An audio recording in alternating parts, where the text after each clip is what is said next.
Jason Rhodes se regspan het vandag aangedring dat sy borgtogaansoek moet voortgaan in die Stellenbosch Landdroshof. Hulle voer aan sy grondwetlike regte word geskend omdat hy in aanhouding bly. Die verdediging beweer hy is onskuldig aan moord en dat sy selfmoord gepleeg het.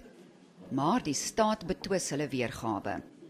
'n Verklaring deur ondersoekbeampte Marlon Apollos is in die hof voorgelees.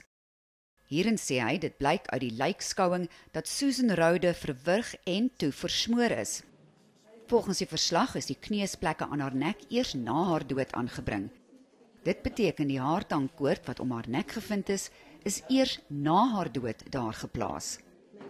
Volgens die nasionale vervolgingsgesag is dit verbasend dat die verdediging 'n borgtogaansoek gebring het nog voor die hof oor 'n moontlike uitstel van die saak besluit het.